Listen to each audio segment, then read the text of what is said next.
जब राखी सावंत का स्वयंवर टीवी पे आता था, हाँ। जब राखी सावंत का स्वयंवर प्रवीण जी टीवी पे आता था, हमारे गांव का हर बूढ़ा चश्मा पोंछ के टीवी का आगू में बैठ जाता था। अच्छा। हमने कहा बाबा इस उम्र में स्वयंवर से का लेना देना। बोले बेटा जब तक सांस है तब तक आस है। ये स्वयंवर में कौन धनुष तोड़ना है, इसमें तो अपना भी चांस है। कॉमेडी के वीडियोस देखने के लिए हमारे चैनल को लाइक और सब्सक्राइब करें।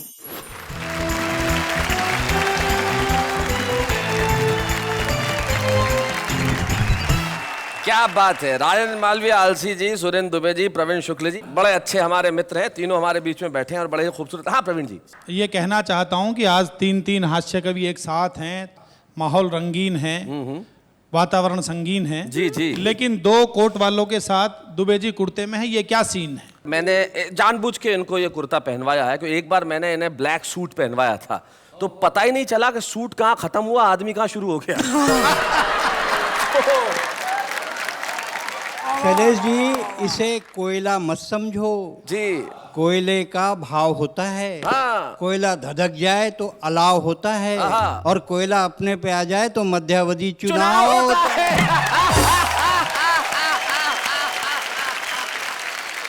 आज आपको पता चल गया होगा कि यहाँ कितने धमाके होने वाले हैं, कितने ठहाके होने वाले हैं और आज आप तालियां बजाते बजाते थक जाएंगे। तो चलिए मैं सबसे पहले उन्हें बुला लेता हूं जिनके बाद में आने की कोई गारंटी नहीं है। आलसी आदमी है। हाँ। आए ना आए, मैं उस महान प्रातः स्मरणीय महान आलसी को बुलाना चाहता हूं जिनका नाम है राजेंद्र मालवीय आलसी। आइए।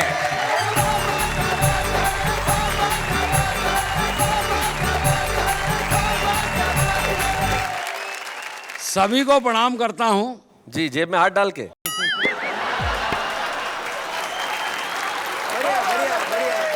आप सब में और मुझ में फर्क ये है कि आप सब कल्पना भी करते हैं।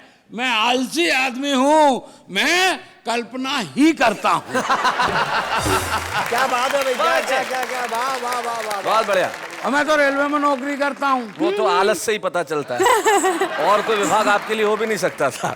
बताइए साहब, हमारी रेल यहाँ से वहां पहुंचा देती है, साहब बोल रहे हैं, बोलो हो ही नहीं सकता। हाँ पहुंचा देती है रेल से। मैं तो एक बार आया इटारसी, एक कार्यक्रम में मुझे याद है, जिस रेल से आया और 7 बजे की ट्रेन 7 बजे पहुंच गई और लोग मालाएं लेके तैयार, पहली बार टाइम पे आई है। गार्ड के पास पहुंचे, गार्ड ने कहा माफ करो, शर्मिंदा मत करो, ये तो कल की थी जो आज आई है। 24 घंटे बाद। मैं तो रेलवे में नौकरी करता, रिजर्वेशन काउंटर पे बैठता हूँ। एक 100 साल का आइटम आया। बोले 7 सितंबर 2017 मेरा रिजर्वेशन कर दो। अच्छा। मैंने कहा काका कहाँ जाओगे? बोले शादी की गोल्डन जुबली है, हरिद्वार जाना है। और मैंने कहा 17 तक टिके रहोगे? और बोले टिके रहे तो ठीक, नहीं तो हरिद्वार तो जाना ही है। वाह वाह राजेंद्र वाह, क्या बात है भाई, क्या गए गुरु। इसलिए अपन कह देते हैं कि अपन विश्व के सबसे बड़े आलसी हैं और काम के नाम पर कुछ करते ही नहीं हैं। यहाँ तो अपन आ भी गए, कई जगह जा ही नहीं पाते। बहुत अच्छे। अभी क्या हुआ शैलेश जी, हमारे गांव में अंतरराष्ट्रीय आलसी अधिवेशन हुआ था। अच्छा। तो दुनिया भर के आलसियों ने उसमें भाग लिया, अपन गए ही नहीं। तो भाई साहब किसी ने शिकवा किया ना गिला, पहला पुरस्कार अपने को ही मिला। समिति ने सोच समझ के निर्णय लिया, पुरस्कार घर ही पहुंचा दिया। तो जो लोग हमें पुरस्कार देने आए वो हमसे बोले कि साहब आप आलसियों पर कुछ बोलें। अच्छा। अपन ने पूरी ताकत लगाकर अपने होंठ खोले और बड़ी मुश्किल से ये बोले, भाड़ में जाए यार, कौन बोले। वाह वाह वाह वाह वाह। बड़ा अजीब मामला निकल कर क्या आता शैलेश जी। अब आप तो बार बार मेरे को फोन कर करके बोले वो राजेंद्र मालवीय आ गए। कहा, मैंने कहा आ गया। बोलो खाने में क्या भिजवाएं? मैंने कहा 2 लीटर दूध भिजवा दो। बोले दूध क्यों? मैंने कहा क्या है कि उसको चबाना नहीं पड़ता। अरे बहुत अच्छे, बहुत यार अच्छे। कौन चबाए? एक बार तो नाई की दुकान पर गया दुबे जी, हाँ अपनी आदत के हिसाब से बैठ गया। मैंने कहा यार तू दाढ़ी बना दे। नाई बोला साहब सर तो ऊपर करो। मैंने कहा तू बाल ही काट दे। अलग अलग तरह की बात है। एक बार फांसी हो गई। किसको? तुमको? कल्पना में। जज साहब बोले मालवी जी जाते जाते कोई आखिरी शौक फरमाएंगे? मैंने कहा यस सर, कुंभ के मेले में नहाएंगे। क्या बात है, क्या बात है भाई, वाह। जज साहब बोले यार कुंभ का मेला तो 12 साल के बाद आएगा, इसलिए आपकी फरमाइश हमको बहुत खलती है। मैंने कहा आराम से आने दो, अपने को भी कौन सी जल्दी है। बढ़िया बढ़िया। एक बार तबीयत गड़बड़ हो गई ओहो, सपने में। सपने में। मेरा जो कुछ भी होता सपने में ही होता। आलसी। तबीयत गड़बड़ हो गई सपने में। डॉक्टर के पास गया, डॉक्टर ने नाड़ी वाड़ी टटोली। बोले कोई ज़्यादा घबराने की बात नहीं है, थोड़ी सी काली मिर्च, थोड़ी सी लौंग, थोड़ी सी अजवान, थोड़ी सी तुलसी की पत्ती, इसको रात भर पानी में भिगाओ, दिन भर सुखाओ, दूसरे दिन चूरन बनाओ, तीसरे दिन खाली पेट खाओ, चौथे दिन ठीक हो जाओगे बच्चा। मैंने कहा वैद्य जी इतना काम करने से तो मर जाना ही अच्छा।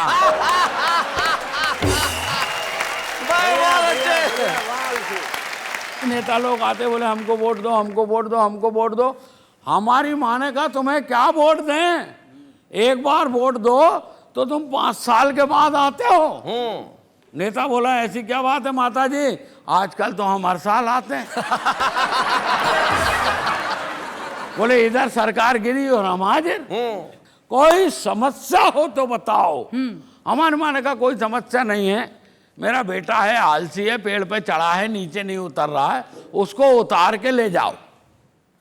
आओ शैलेश जी मेरे पास आए, बोले तू नीचे उतर। मैंने कहा मैं नीचे क्यों उतरूं, मैं तो आलसी हूं। बोले जब तू आलसी है तो तू पेड़ पे चढ़ा कैसे?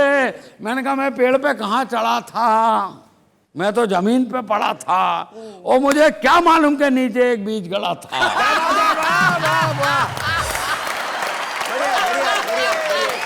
बढ़िया। पूरे देश के लोग अखबार पढ़ते हैं, सुनते हैं, समझते हैं। अखबार में एक समाचार आया, आपराधिक मानसिकता के नेता अब चुनाव नहीं लड़ सकेंगे। तो 2 नेता बैठ के आपस में बात कर रहे थे, यार क्या जमाना आ गया है, अब शरीफ आदमी चुनाव लड़ेंगे। क्या बात है, वाह वाह वाह वाह, बहुत अच्छे। तो दूसरा नेता बोला तू क्यों घबराता है, शरीफ आदमी सिर्फ चुनाव लड़ेंगे, जीतेंगे थोड़ी। क्या बात है, वाह वाह वाह वाह, सही बहुत बात अच्छे। है। चुनाव हारकर वापस घर जाएंगे रोते रोते। अरे बेवकूफ, अगर आजादी के बाद केवल शरीफ आदमी ही चुनाव जीतते तो आज देश के हालात ऐसे नहीं होते। क्या बात है, वाह वाह वाह वाह, बहुत बढ़िया।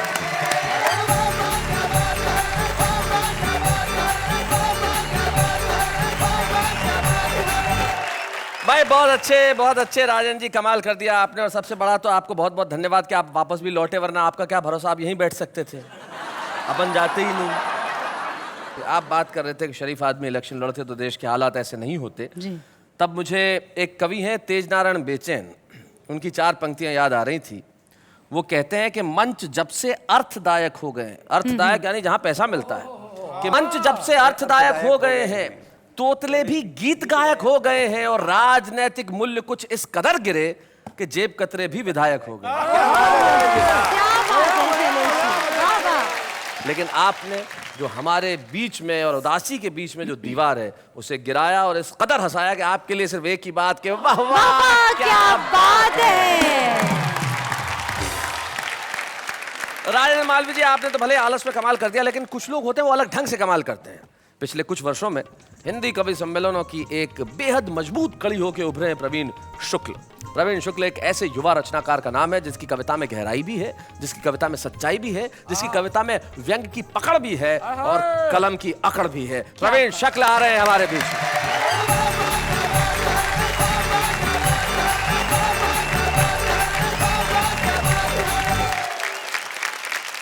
कल्पना की बात चल रही है तो हास्य बिखरा हुआ है चारों तरफ। जी आजकल तो सीडी का ज़माना आ गया, उससे पहले एक बार वीडियो कैसेट लाइब्रेरियां खुली थी और समय आजकल किसी के पास नहीं है। आदमी कम समय में ज़्यादा काम करना चाहता है, इसलिए लोग अधूरे वाक्य बोलते हैं। मुझे याद आता उस समय एक चला गया वीडियो कैसेट लाइब्रेरी में। जी बोले भाई साहब माँ है क्या? माँ फिल्म की कैसेट मांगना चाहता था। दुकानदार बोला जी माँ तो नहीं है, आज डैडी को ही देख लो। वो भी महेश भट्ट की डैडी फिल्म के बारे में बता रहा था। जी पीछे से दूसरा कस्टमर पहुंच गया, बोले साहब बहू रानी है। इस बार दुकानदार गच्चा खा गया, उसने सोचा घर की बहू को ही पूछ रहा है।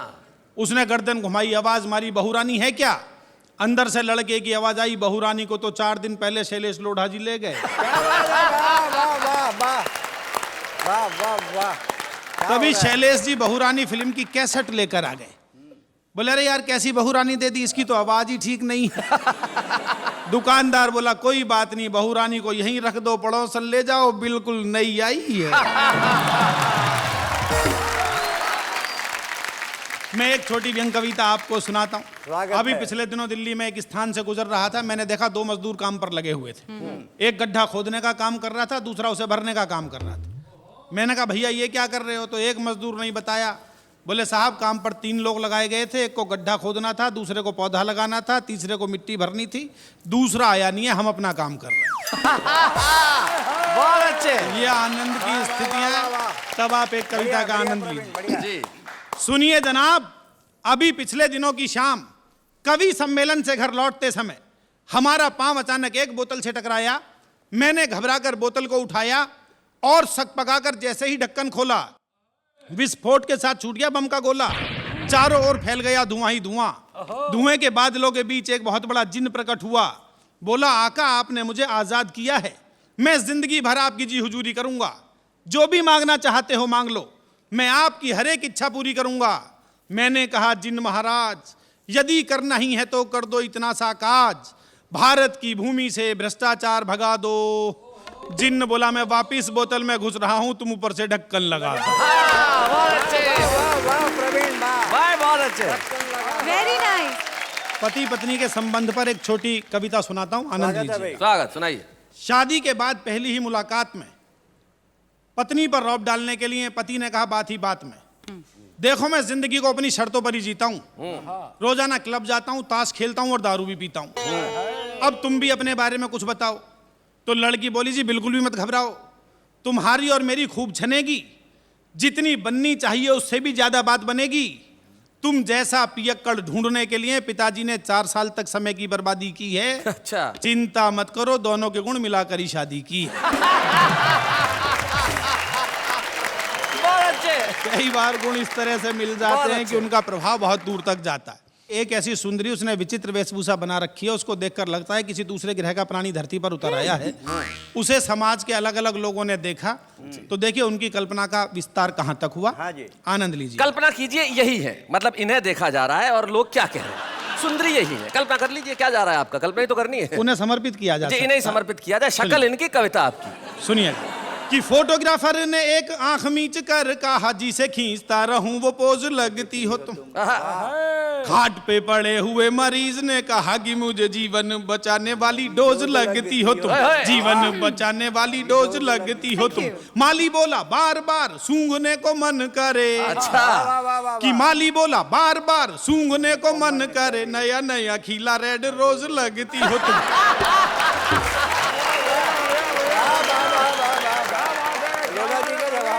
सुंदरी आगे बढ़ी और उसे एक शायर ने देखा कि शायर ने कहा क्यों ना तुम पे गजल कहूँ, शायरी का मुझको शबाब लगती हो तुम। जिसे देख कर मन मांसाहारी होने लगे, शाकाहारियों को वो कबाब लगती हो तुम। शाकाहारियों को वो कबाब लगती हो तुम। और अगली पंक्ति शैलेश भाई को समर्पित करता हूँ, जो बड़े कवि हैं, बड़े एंकर हैं। कि जिन सूफियों ने एक बूंद का भी चखी नहीं, ललचाती उनको शराब लगती हो तुम। बीए में जो बार बार फेल हो रहा था, बोला सारे ही सवालों का जवाब लगती हो तुम। सारे ही सवालों का जवाब लगती हो तुम। सारे ही सवालों का जवाब लगती हो। एक छंद विशेष सुनिएगा, आपको आनंद आएगा। दुबे जी देखिएगा। बिल्कुल स्वागत है। कि शुगर के जितने मरीज मीठा छोड़ चुके, उनको जरूरी नमकीन लगती हो तुम। डायबिटीज घट जाए तो और ज्यादा खतरनाक हो जाती है। कि शुगर के जितने मरीज मीठा छोड़ चुके, उनको जरूरी नमकीन लगती हो तुम। लाखों अखियों में काले काले मेघ गिरते हैं, जब भी जरा सी गमगीन लगती हो तुम। जब भी जरा सी गमगीन लगती हो तुम। प्रॉपर्टी डीलर हड़पने को आतुर हैं, कि प्रॉपर्टी डीलर हड़पने को आतुर हैं, लफड़ेगी उनको जमीन लगती हो तुम।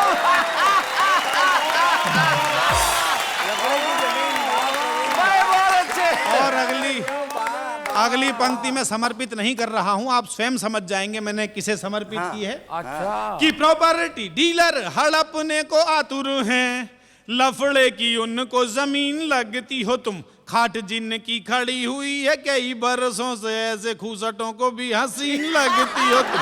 ऐसे खूसटों को भी हसीन लगती हो तुम। ऐसे खूसटों को भी हसीन। कल्पना का विस्तार देखिए कि कवि कहां तक सोचता है। हाँ भाई स्वागत है। कि तुम्हें देखते ही मन नाचने को करता है, मन का मयूर बोला घन लगती हो। वाह वाह वाह। घन मतलब बादल। बादल, आप जानते हैं कि बादलों को देखकर मोर का नाचने का मन करता है। कि तुम्हें देखते ही मन नाचने को करता है, मन का मयूर बोला घन लगती हो तुम। जिसके समीप आके शीतलता मिलती है, सर्पों को चंदन का वन लगती हो तुम। सर्पों को चंदन का वन लगती हो तुम। परेशान जिसे आए कर वाले करते हैं, कि परेशान जिसे आए कर वाले करते हैं, उसे एक नंबर का धन लगती हो तुम। नेता बोला मार दूंगा सबको तुम्हारे लिए, मुझको तो संसद भवन लगती हो। मुझको तो संसद भवन लगती हो। मुझको तो संसद भवन लगती हो। मुझको तो भाई क्या बात है भाई, वाह वाह वाह। बहुत अच्छा।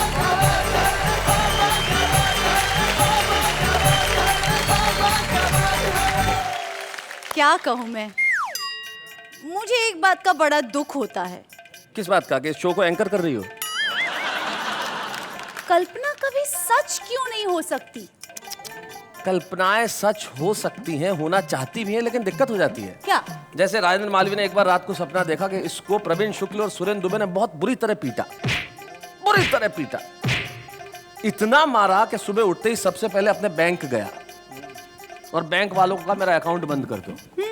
बोले क्यों भाई, अकाउंट क्यों बंद करते? बोले आपका जब बैंक का नाम लिखा हुआ है वहां नीचे टैगलाइन है, हम आपके सपनों को हकीकत में बदलते हैं। तो अगर सपने हकीकत में इस तरह तब्दील हो जाएं तो कोई नहीं चाहेगा कि कल्पना हकीकत बने। लेकिन क्या करें साहब, हम भी चाहते हैं कि हमारी कल्पना हकीकत हो जाए। हम तो चाहते हैं कि डीजल सस्ता हो जाए, पेट्रोल सस्ता हो जाए, देश में चारों तरफ खुशियां हो, लेकिन ये हकीकत कहाँ हो पाती है साहब। लेकिन कुछ लोग ऐसे होते हैं जो जिंदगी में सिर्फ एक काम करते हैं कि लोगों की जिंदगी में रंग भर सके। हमारे बीच में एक ऐसा ही कवि, एक ऐसा ही रचनाकार है जिन्होंने जीवन का सिर्फ एक ही बीड़ा उठाया है कि मैं अपनी कविताओं से भी, अपनी शक्ल से भी सबको हंसाऊंगा। डॉक्टर सुरेंद्र दुबे।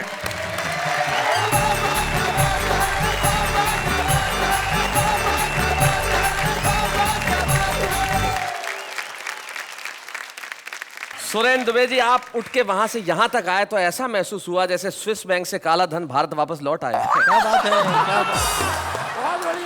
ऐसा है, जब हमारी पत्नी खुश होती है जी तो कहती है तुम मेरे सोना हो, तुम मेरे चांदी हो, तुम मेरे मोती हो, तुम मेरे धन हो। और बाबा रामदेव कहते हैं काला धन जब्त होगा। क्या बात है,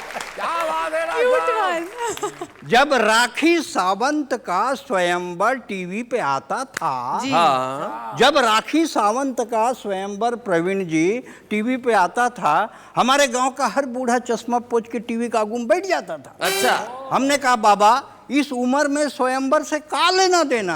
हाँ। बोले बेटा जब तक सांस है तब तक आस है। जब तक सांस है तब तक आस है। और ये स्वयंवर में कौन धनुष तोड़ना है, इसमें तो अपना भी चांस है। भाई साहब, कल्पना तो है, जैसे बच्चों के नर्सरी KG 1 में पाठ होते हैं, मात्रा नहीं होती है। अमर घर चल, हाँ। चल अमर घर चल, ऐसे पाठ होते हैं। नेहा जी, आप भी पढ़ी लिखी होंगी मैं सोचता हूँ, तो मतलब इतना पहले तो पढ़ी होंगी। नेता चल, दिल्ली चल, पटना चल, टोपी लगा, कुर्ता पहन, मंत्री बन, हवाला कर, घोटाला कर, तिहाड़ जा।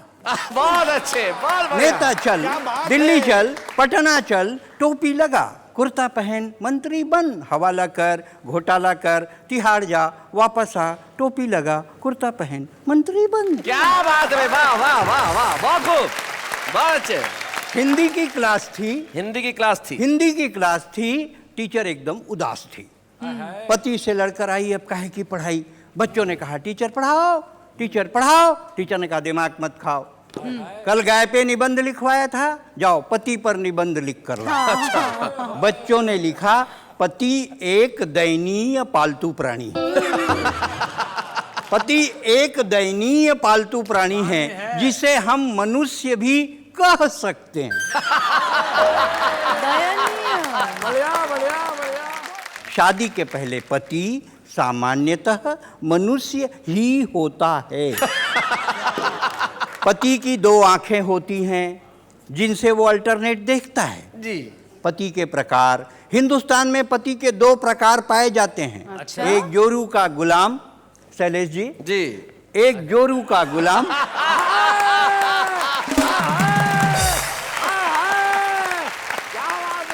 एक जोरू का गुलाम, दूसरा जोरू का बादशाह। जोरू का गुलाम ये सस्ती, सुंदर और टिकाऊ नस्ल है। ये बहुतायत मात्रा में पाई जाती है। जोरू का बादशाह ये प्रजाति धीरे धीरे लुप्त हो रही है। क्या कहने हैं। जितने लोग बैठे हैं दिन में एक डायलॉग 20 बार बोलते हैं, टाइम नहीं है। पूरा हिंदुस्तान कहता है टाइम नहीं है, और हमारी आबादी 121 करोड़ हो गई। टाइम नहीं है तो इतनी, तो टाइम मिल जाए तो कितनी।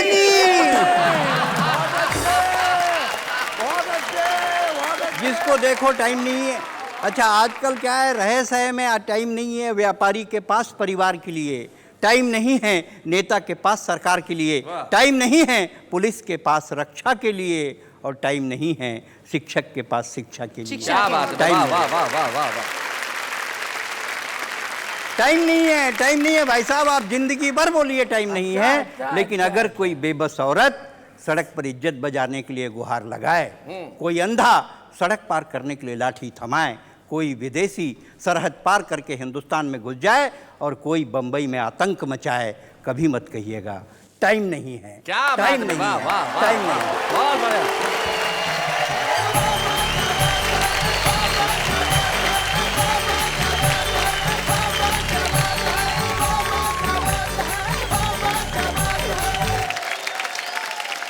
भाई यहाँ तालियां हैं, ठहाके हैं और खुशियों की बरसात है, क्योंकि ये वाह वाह क्या बात है। जिंदगी में कई चीजें होती हैं।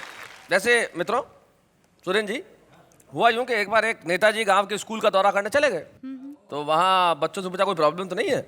बोले सर कोई वैसे तो कोई खास प्रॉब्लम नहीं है, पर 6 महीने से कोई टीचर ही नहीं है, हम तो यूं ही बैठे हुए हैं। तो नेताजी बड़े आश्चर्य में बोले फिर ये स्कूल चल कैसे रहा है? बोले वैसे ही जैसे देश चल रहा है। वाह वाह वाह। तो हमारा देश भी भगवान भरोसे चलता है, और कल्पनाओं में तो आदमी भगवान के भरोसे नहीं खुद के भरोसे रहता है, क्योंकि जो जैसा चाहता है वैसा सोचता है, वैसी कल्पना करता है। चलिए फिर मैं भी आपके लिए कल्पना करती हूँ। मेरे लिए थैंक यू सो मच। मत करना प्लीज। नहीं, पर कर दी ऑलरेडी, बस बताना बाकी है। बताओ। हाँ, शैलेश जी सोचिए, कल्पना बड़ी सिंपल सी है। सोचिए कि आप अगर प्रधानमंत्री बन जाओ तो मैं 3 दिन में गरीबी मिटा दूंगा, सारी चीजों के दाम आधे कर दूंगा, और जितनी भी एजुकेशन है सब फ्री, और जितने लोगों को काम नहीं सबको नौकरी पे लगा दूंगा। एक मिनट, आप ये सब करेंगे कैसे? वैसे ही जैसे कल्पना में तुमने प्रधानमंत्री बनाया, कल्पना में ये भी कर लूंगा। लेकिन हम दोनों यहाँ पे अपनी कल्पनाओं का बखान करने के लिए नहीं खड़े भाई, दूसरे लोगों को भी उनकी कल्पना का मौका देना चाहिए कि नहीं देना चाहिए? तो जरा देखते हैं दूसरे लोग कैसी कल्पना करते हैं। हाँ हाँ, अचार के बिना फीके हैं पराठे, खा ले बेटा खा ले, वरना बीबी दिखाएगी कराटे। दादी जब चिल्लाती है तो बड़े बड़े आंसुओं के साथ रोती हूँ, पर उन्हें क्या पता ओवर एक्टिंग में तो उनकी ही होती हूँ। हर तरफ पढ़ाई का साया है, किताबों में सुख किसने पाया है? हम तो जाते हैं कॉलेज लड़कियां ताड़ने, प्रोफेसर कहता है इतनी बारिश में लड़का पढ़ने आया है। यूँ तो हमने भी की थी सीए की पढ़ाई, हाथ में आ गया सीफ और चूल्हा और कढ़ाई। बढ़िया है। ABCDEFG 1G याद नहीं हुआ, उससे पहले आ गया 3G। बचपन में नानी हमें सुनाती थी परियों की कहानी, अब हम सुनते हैं आज की परी शीला की जवानी। माना कि मेरे बेटे तुझ पर मरते हैं, ये मत भूल कि तेरे ससुरी मुझसे डरते हैं।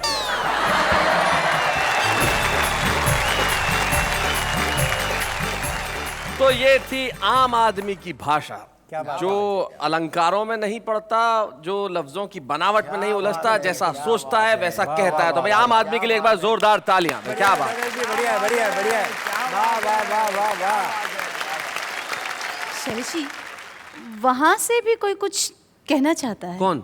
सर मैं भी एक आम इंसान हूँ, मैं अपनी एक कविता सुनाना चाहता हूँ। ओहो, आम इंसान का कुछ नाम है? विपिन हीरो। ओहो, पर मैं अपनी कविता गाकर सुनाना चाहता हूँ। वो तो सब ठीक है, पर आम इंसान हीरो? वैसे असली हीरो तो इस देश का आम इंसान ही है। तो आइए हम इस देश के असली हीरो से कविता सुने। आइए भाई विपिन हीरो, आइए जरा।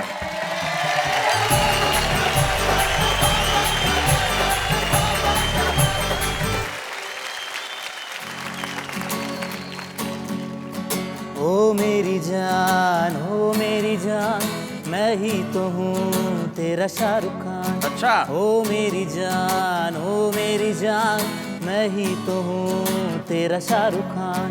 क्या हुआ जो है मेरी एक चाय की दुकान, नुक्कड़ पे है मेरा छोटा सा मकान। जिंदगी भर तुझको खुश मैं रखूंगा, देता हूँ अपनी जुबान। ओ मेरी जान, मैं ही तो हूँ तेरा शाहरुख खान।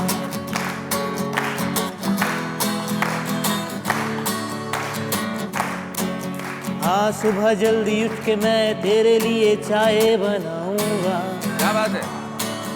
ओ फैन मट्ठी नहीं खाएगी तो मैं ब्रेड बटर लाऊंगा। हाँ ठंडे पानी से जो ना नहाएगी तो गीजर लगवाऊंगा। हाँ लगवाऊंगा। ओ मेरी जान, मैं ही तो हूँ तेरा शाहरुख खान।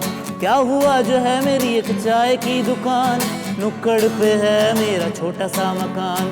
जिंदगी भर तुझको खुश मैं रखूंगा, देता हूँ अपनी जुबान। हाय हाय।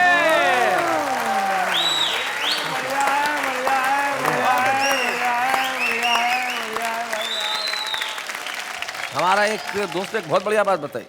एक आदमी चाय की दुकान चलाता था और वो भी शायर। बोले हम यादों की चादर तानते रह गए, वो रामलाल के साथ भाग गई, हम चाय छानते रह गए। तो ये जो आशिकी है ये कमाल की है। लेकिन विपिन, आपके आत्मविश्वास को बधाई, आपने जिस तरह से कविता सुनाई। हमारे कवि मित्रों से मैं पूछना चाहूंगा, क्या लगा आपको सुन के? मुझे तो ये लगा कि विपिन ने जो कहा है कि चाय की दुकान है, और वैसे मैं शाहरुख खान हूं तो दिखने में तो शाहरुख खान जैसे ही।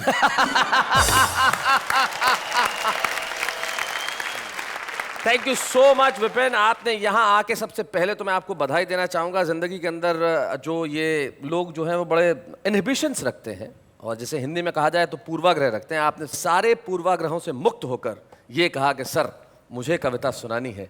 कविता के लिए भाव, कविता के लिए आदर, कविता के लिए अनुराग, आपके लिए सिर्फ तालियां और सिर्फ 4 लफ्ज। वाह वाह, क्या बात है।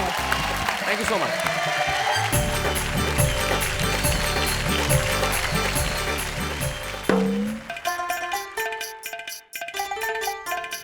हेलो, ओ मुगल आजम की मधुबाला कहाँ खो गई? डूब गई। कल्पना कर रही थी। कल्पना कर रही है। क्या क्या कल्पना कर रही थी? बट शर्म आ रही है बताने को।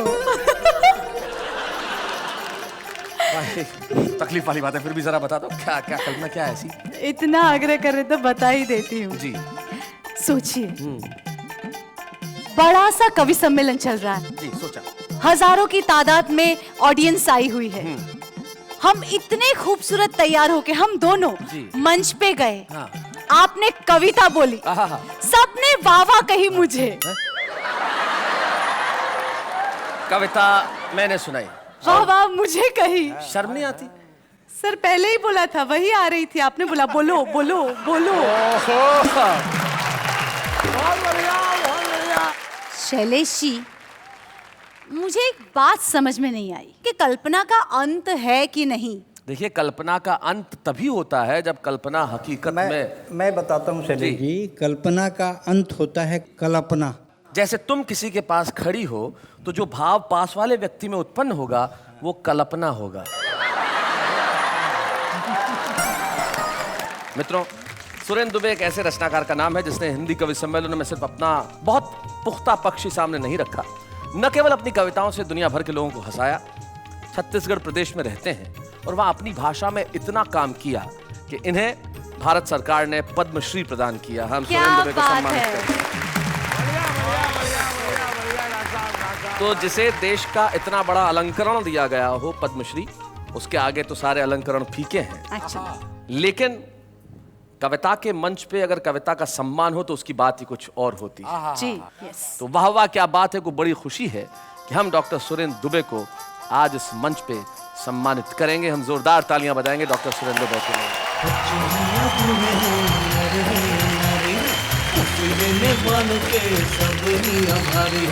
सबको हंसाने वाले सबके साथ हैं, बाबा क्या बात है, बाबा क्या बात है। तो कोई व्यक्ति तब तक सफल नहीं होता जब तक उसके पीछे कोई महिला न हो। और आपके पीछे तो दो महिलाएं हैं। दूसरी कौन सी? वो नहीं बताता, यहाँ मरना थोड़ी है।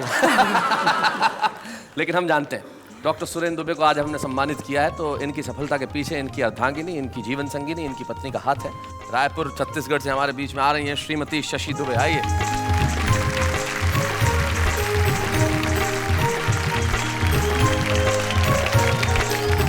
कितने साल हो गए आपकी शादी को? हमारी शादी को 30 साल हो गए। 30 साल हो गए, क्या बात है। कैसे हुई थी शादी, अरेंज मैरिज या लव मैरिज? Love marriage.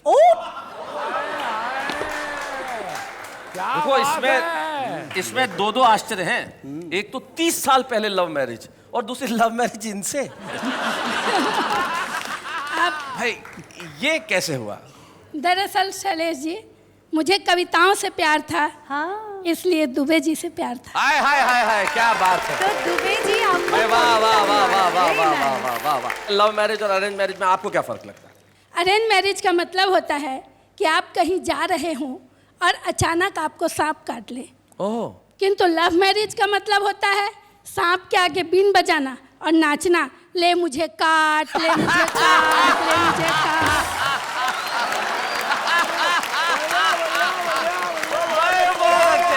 जब ये मेरे प्रेमी थे जी, तो मेरी सारी मांगे भाग भाग कर पूरी करते थे। अच्छा। और जब शादी हो गई तो मांगे सुनते ही भाग जाते।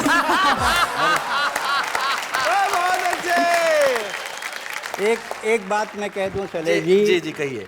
बेटी, बहू, पत्नी, प्रेमिका, लड़की के बहुत सारे रूप होते हैं जीवन में, पर फली फूली टहनियाँ जड़ों की तरफ मुड़ी रहती हैं। बेटियां कहीं भी रहें, माँ बाप से जुड़ी रहती हैं। वाह वाह वाह वाह वाह वाह वाह वाह वाह। तो ये था कल्पनाओं से भरा हुआ एक ऐसा शानदार काल्पनिक सफर जिसमें हमने सिर्फ हंसी की बात ही नहीं की, मुस्कुराहट ही नहीं बांटी, बल्कि जिंदगी की कल्पनाओं को हकीकत में बदलते भी देखा। कल्पना जिंदगी में किसी भी रूप में हो सकती है, इसलिए एक शायर के 2 शेर मुझे याद आते हैं जो मैं जाते जाते कहना चाहता हूँ। वो कहते हैं कि खुशबू हूँ, मेरे नाम को फूलों में बांट दो, जहनों में बांट दो, मुझे जिस्मों में बांट दो। मैं ख्वाब हूँ, ख्याल हूँ, शबनम हूँ, रंग हूँ, मैं खिलखिलाऊंगा, मुझे लफ्जों में बांट दो। क्या बात है। अगले शनिवार की रात 10 बजे ऐसे ही सफर पे हम मिलेंगे जिसका नाम है वाह वाह क्या बात है।